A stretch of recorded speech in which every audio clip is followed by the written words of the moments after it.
Alright, so yeah, today we... Whatever you do, do not look at my huge pimple that I have on my face, okay? Don't do it. Don't do it!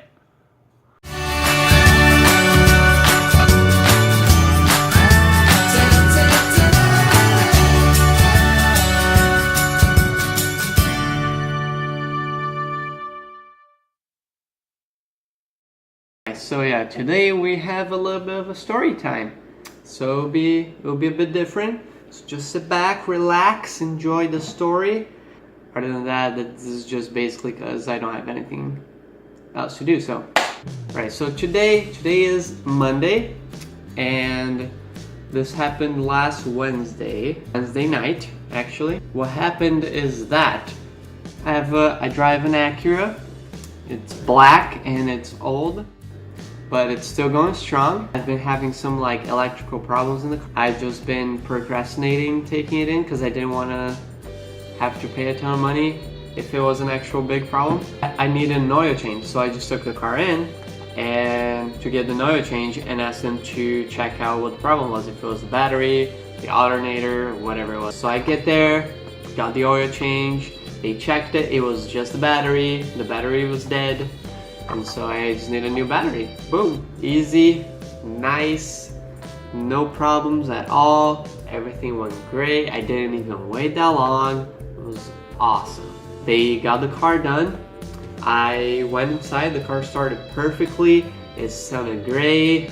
And I was just very excited to have my car ready to go again, right? And then I drove about 5 minutes away. Very, very important for the story, okay?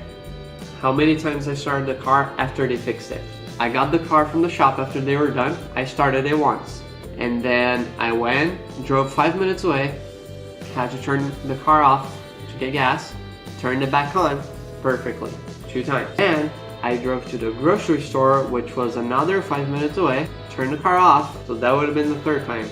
But here's what happened. Let me try to show you this better here.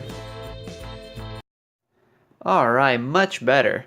So the orange box is the car shop and the black shoe is my car. And so I got in the car, it started perfectly fine, and I left to get some gas that I was almost out of. Stopped real quick and drove another 5 minutes to the grocery store.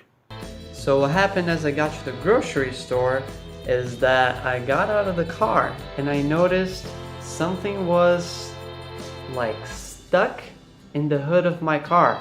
It was like lodged in there. And I was like, what the heck is that? I go close to it and I realized that it was a phone. Yes, a cell phone in the hood of my car. And I thought, well, the only explanation for this is that the mechanic left it there. But how the frick is it stuck in the hood of my car? I don't know. So at that point, I realized, well, I gotta go give the phone back. And I looked at the time and it was 6:30. They close at 7. And so if I went to get groceries, I would probably want to have time to give the phone back. And there I go, drive back to the shop to give the phone back. And I get there and I'm like, hey, I think someone left this phone in my car.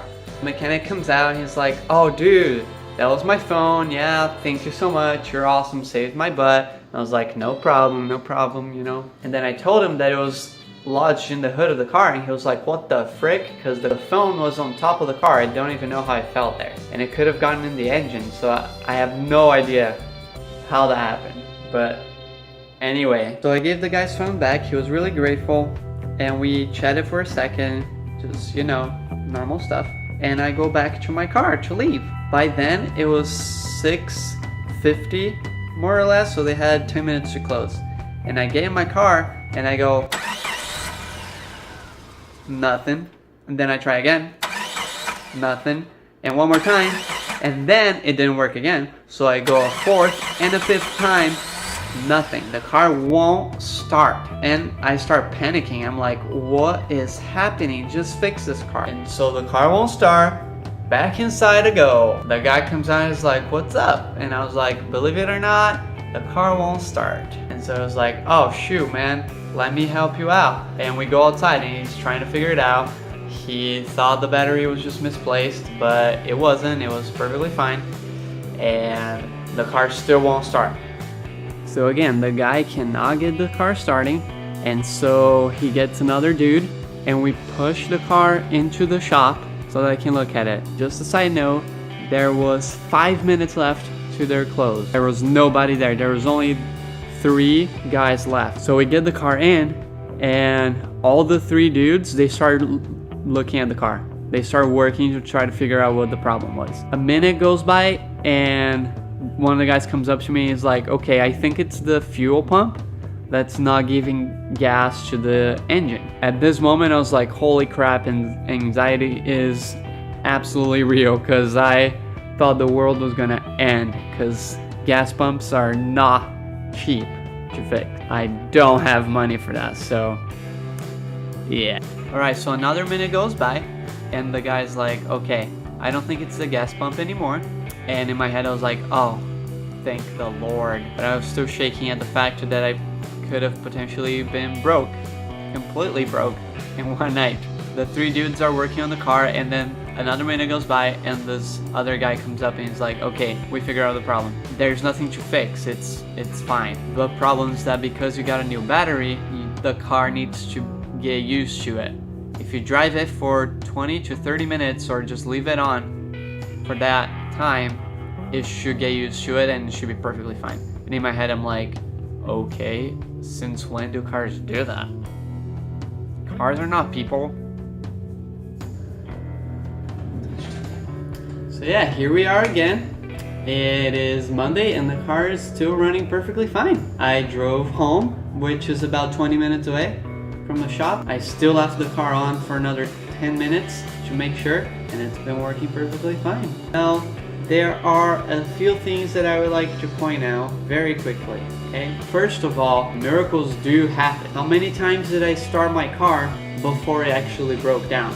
Second thing is that, first, how did I even see the guy's phone in the hood of the car? Because it's the exact same color of the car. If I hadn't gone back to the shop to get the phone back, give the phone back right then, I probably would have been stuck at the grocery store instead of at the shop where they could actually help me.